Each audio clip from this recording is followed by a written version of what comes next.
এবং তার সঙ্গে যারা অশিক্ষক কর্মী তাদেরও চাকরি গেছিল। সেক্ষেত্রে শিক্ষকদের বিষয়ে চাল থেকে কাকড় আলাদা করা যায়নি, তারপরেও একটা যোগ্য অযোগ্যের তালিকা প্রকাশ করা হয়। কিন্তু এই গ্রুপ সি গ্রুপ ডির প্রসঙ্গ যখন শোনাচ্ছিলাম আপনাদেরকে, সেই গ্রুপ সি গ্রুপ ডির যারা কর্মী রয়েছেন তারা গত 10 মাস যাবৎ বাড়িতে বসে রয়েছেন। সংবাদ মাধ্যম থেকে শুরু করে সাধারণ মানুষ এবং এই বর্তমান শাসক দল নাকি ভোটের ইস্যুই খুঁজে পায় না, এত উন্নয়ন হয়েছে। কিন্তু উন্নয়ন যখন হয়েছে তাহলে এই মানুষগুলো 10 মাস কেন বসে? এই সব মানুষ কি তাহলে প্রায় 3000 3,500 যারা গ্রুপ সি গ্রুপ ডি কর্মী রয়েছেন তারা সবাই দুর্নীতি করেছিলেন? এই প্রশ্নটাও যেমন রইল, ঠিক তেমনি এদের যে ভাতা দেওয়ার কথা ছিল কোর্টের রায় সেটা বন্ধ হয়েছে, কিন্তু তার বিকল্প ব্যবস্থা কি করা হয়েছে?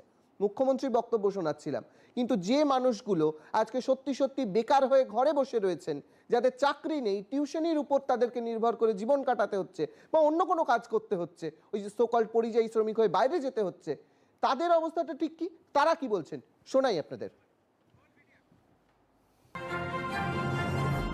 আজ প্রায় 10 মাস হয়ে গেছে আমরা বেতনহীন এবং কর্মহীন। আমরা যোগ্য ছিলাম, আমাদের বিরুদ্ধে কোনো অভিযোগ নেই, তারপরও আমরা চাকরি হারিয়ে ফেলেছি।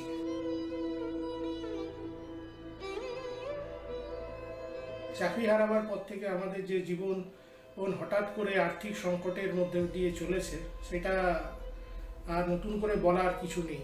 আমরা বর্তমানে বেতনহীন। মুখ্যমন্ত্রী আমাদের জন্য ভাতার ঘোষণা করেছিলেন, কিন্তু সেই ভাতা আজ অবধি আমাদের অ্যাকাউন্টে ঢোকেনি, কারণ সেটা আইনি জটে আটকে রয়েছে। নতুন বাজেটে আমরা দেখলাম, রাজ্য সরকারের যে ইন্টারিম বাজেট হয়েছে সেই বাজেটে দেখলাম প্রচুর ভাতা ঘোষণা হয়েছে। কর্মহীন শিক্ষিত যুবকদের জন্য ভাতা ঘোষণা হয়েছে, কিন্তু শিক্ষিত যুবককে ভাতা দিয়ে সন্তুষ্ট করার এই যে প্রবণতা, সেটা সমাজের জন্য মোটেও ভালো নয়। বারবার আমরা শুনেছি রাজ্য সরকার বহু প্রার্থীকে চাকরি দিয়েছেন এবং বেকারত্বের হার কমে গেছে। যদি বেকারত্বের হার কমেই গিয়ে থাকে তাহলে আজ এই ভাতার প্রয়োজনীয়তা কি আদৌ ছিল?